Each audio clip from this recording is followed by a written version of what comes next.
Esses personagens da Marvel são verdadeiros experimentos alienígenas. Alguns foram até literalmente abduzidos, outros modificados e outros simplesmente nasceram com o sangue alienígena nas veias. Afinal, tudo é essência. Eu não sou uma reptiliana, eu sou uma pleiadiana. Ou eu sou um sangue A e eu sou uma arcturiana. Como que você vem falar que o sangue A descende de quem é anjos caídos se eu sou um arcturiano? É a essência. Então foi isso que o insetoide falou. Hoje vou te explicar quem são esses meio alienígenas em detalhes, começando por Peter Quill. Quando falamos de personagens que são parte humanos e parte alienígenas no UCM, Peter Quill talvez seja o melhor exemplo. E o mais curioso é que, durante boa parte do primeiro Guardiões da Galáxia, nem ele sabia que tinha algo diferente em seu DNA. Até então, Peter parecia ser apenas um humano que havia sido levado da Terra quando criança e crescido no espaço. Ele não tinha super força, não soltava energia pelas mãos e não parecia possuir nenhum poder especial. Era apenas alguém que aprendeu a lutar, pilotar naves e sobreviver no meio de diferentes povos alienígenas. Mas o final de Guardiões da Galáxia já mostrava que havia algo diferente nele. Durante a batalha contra Ronan, Peter consegue segurar a Joia do Poder com as próprias mãos. Isso deveria ter matado um humano praticamente no mesmo instante. Seu corpo começa a ser destruído pela energia da joia, mas Peter consegue resistir por alguns segundos. Quando Gamora, Drax e Rocket seguram suas mãos, eles dividem aquela energia entre si e conseguem sobreviver. Depois da batalha, a tropa nova analisa o DNA de Peter e faz uma descoberta importante. Sua mãe realmente era uma humana, mas o lado paterno de seu DNA vinha de algo muito antigo e que eles nunca tinham visto antes. Era a primeira grande pista sobre a verdadeira origem do Senhor das Estrelas. A resposta só aparece em Guardiões da Galáxia Volume 2, quando Peter finalmente conhece seu pai, Ego, o planeta vivo. Ego é um celestial que aprendeu a controlar a matéria e, ao longo de milhões de anos, construiu um planeta inteiro ao redor de si mesmo. Como Peter é seu filho, parte desse poder também existe dentro dele. Quando Peter aprende a se conectar com a energia de Ego, finalmente descobrimos do que ele seria capaz. Ele passa a controlar a matéria ao seu redor, criar enormes estruturas de pedra e consegue se lançar pelo ar. Durante a luta contra o próprio pai, chega até a criar um gigantesco Pac-Man de pedra para atacá-lo. Por alguns momentos, Peter deixa de ser apenas o Senhor das Estrelas que conhecíamos e mostra que poderia ter se tornado um dos personagens mais poderosos do UCM. Se tivesse mantido essas habilidades e aprendido a controlá-las, Peter poderia ter chegado muito mais perto de ser um verdadeiro semideus. O próprio Ego era poderoso o bastante para destruir várias naves praticamente sem esforço. Imagine o que Peter poderia ter feito durante os acontecimentos de Guerra Infinita se ainda tivesse acesso a esse poder. Mas é justamente aí que sua história fica mais interessante. Para impedir o plano de Ego e salvar a galáxia, Peter precisa destruir o próprio pai. Quando Ego morre, a fonte de seu poder também desaparece. Peter perde sua ligação com a energia celestial e, junto com ela, todas aquelas habilidades. Ou seja, para salvar a galáxia, Peter acaba abrindo mão daquilo que poderia transformá-lo em uma espécie de deus.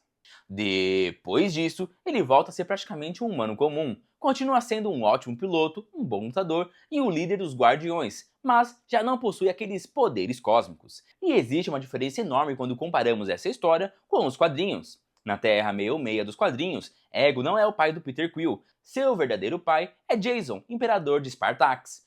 Por isso, Peter é metade humano e metade Spartoi, uma espécie alienígena humanoide. Essa origem não transforma Peter em um ser com poderes cósmicos. Os Spartoi não conseguem controlar matéria e Peter certamente não poderia segurar uma joia do infinito apenas por causa desse DNA.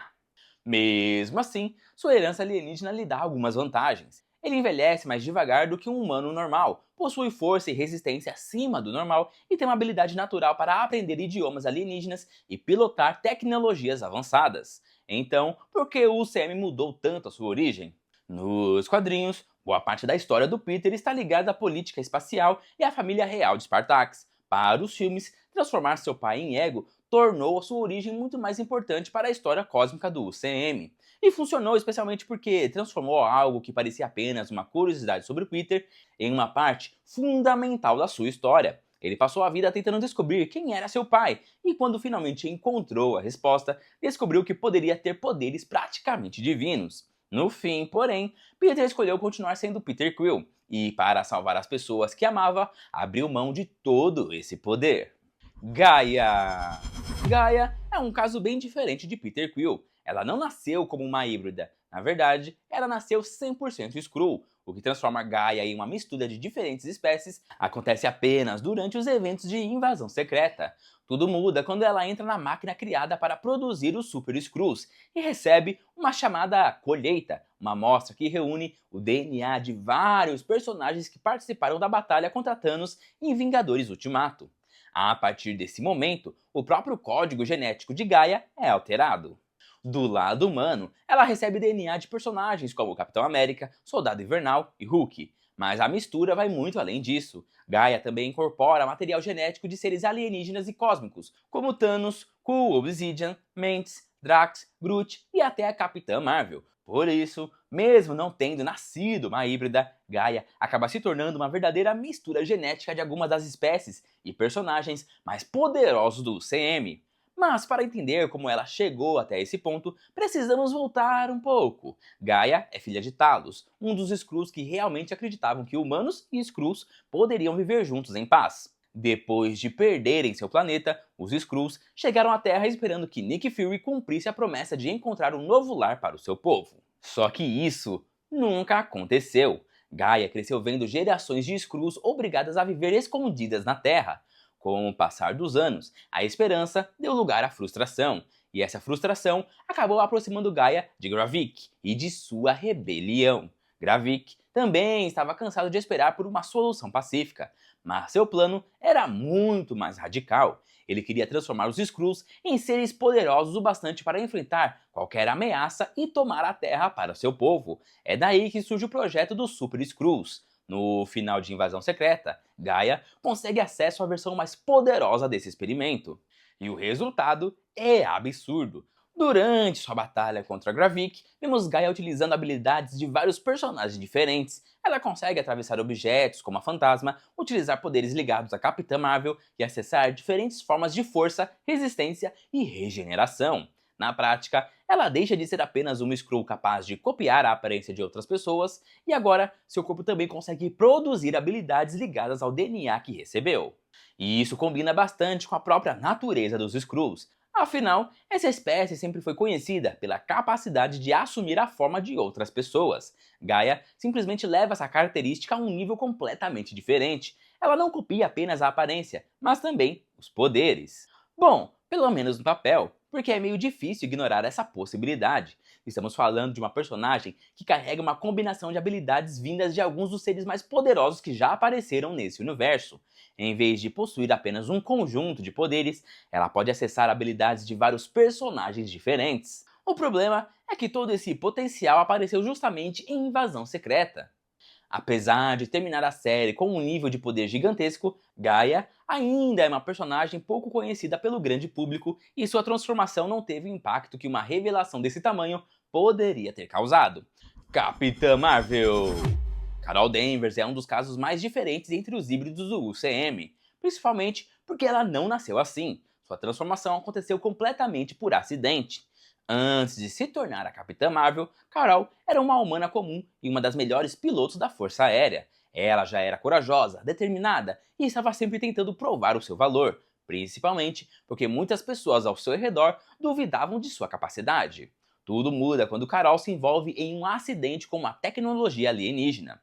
Durante uma missão, ela é atingida pela explosão do motor de velocidade da luz desenvolvido por Marvel. O motor utilizava a energia do Tesseract e, em vez de matar a Carol, aquela explosão acaba alterando seu corpo para sempre. E daí que surgem seus poderes. Carol passa a absorver e controlar enormes quantidades de energia, ganha força e resistência sobre-humanas e se torna poderosa o suficiente para enfrentar praticamente um exército inteiro sozinha. Mas a transformação de Carol não termina naquele acidente. Depois da explosão, os Kree a encontram e levam Carol para Hala. Lá, ela recebe uma transfusão de sangue Kree, o que também altera sua biologia.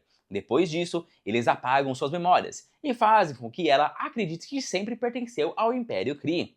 Carol nem sequer se lembra de seu verdadeiro nome. Para ela, sua identidade é Vers. Durante anos, Carol acredita que suas habilidades foram dadas pelos Kree, e que precisa deles para conseguir controlá-las. Eles também fazem com que ela enxergue suas emoções e sua própria humanidade como fraquezas. Por isso, boa parte da história da Capitã Marvel gira em torno de uma personagem que não sabe exatamente quem é. Biologicamente, ela nasceu humana, recebeu sangue Kree e teve seu corpo transformado pela energia do Tesseract. Mas, além disso, passou anos acreditando que também era uma Kree em todos os outros sentidos.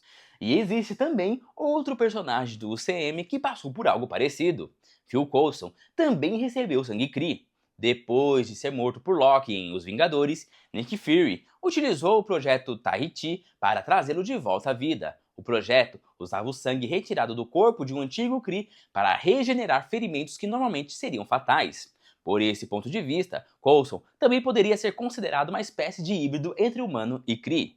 No caso de Carol, tudo muda quando suas memórias começam a voltar e ela finalmente descobre a verdade. Ela percebe que os Kree não deram seus poderes, muito pelo contrário, eles estavam limitando aquilo que ela já possuía. É por isso que o momento em que Carol remove o dispositivo Kree é tão importante. Não é apenas uma cena em que ela fica mais poderosa, é quando ela finalmente entende que não precisa dos Kree para ser quem é. A energia que transformou seu corpo veio da explosão, mas sua coragem, sua resistência e sua determinação já existiam muito antes disso. Carol finalmente entende que aquilo que os Kree ensinaram que era sua maior fraqueza, sua humanidade, sempre foi uma das partes mais importantes de quem ela realmente era. E Scar. Scar é um caso especialmente interessante entre os híbridos do UCM, porque, diferente dos outros Hulks que conhecemos, ele já nasceu com seus poderes. Sua origem está diretamente ligada ao período em que Bruce Banner ficou preso em Sakaar. Depois dos acontecimentos de Vingadores Era de Ultron, Hulk deixou a Terra e acabou chegando ao planeta, onde passou cerca de 2 anos vivendo como um gladiador. É justamente nesse período que Scar teria sido concebido. O UCM ainda não revelou oficialmente quem é sua mãe, mas sabemos que Bruce teve um filho em Sakaar e que esse filho herdou muito mais do que apenas seu DNA humano. Scar também herdou a mutação gama responsável pela existência do Hulk, e é isso que torna sua existência tão diferente. Até a chegada de Scar, todos os Hulks do UCM haviam sido criados de alguma forma. Bruce Banner se transformou no Hulk depois de um experimento com radiação gama. Emil Blonsky se tornou abominável depois de passar por diferentes experimentos. Jennifer Walters virou a mulher Hulk depois que seu sangue entrou em contato com o sangue do Bruce. O Thaddeus Ross também passou por experimentos com radiação gama. Scar não precisou de nada disso, ele simplesmente nasceu com essa característica. E isso faz dele o primeiro personagem do UCM conhecido por nascer com a fisiologia do Hulk já presente naturalmente em seu DNA. Nos quadrinhos, a origem de Scar vai muito mais longe. Sua mãe é Caieira, uma poderosa guerreira de Sakaar que possui uma ligação com uma energia conhecida como Poder Antigo. Isso significa que Scar não herdou características especiais apenas do pai. O lado alienígena de sua mãe também é extremamente importante para os seus poderes. Por causa de sua origem alienígena, Scar possui crescimento acelerado, fortes instintos de sobrevivência e uma resistência física impressionante. Quando tudo é combinado com os poderes gama herdados de Bruce Banner, o resultado é um personagem que pode se tornar extremamente poderoso. Então, Scar não é apenas mais um Hulk, ele representa algo completamente novo dentro do UCM. E aí, quais outros híbridos existem e a gente esqueceu de citar? Deixe aqui nos comentários! E se você chegou até aqui, deixe o seu like geneticamente modificado, se inscreva no canal Nerdia e até a próxima!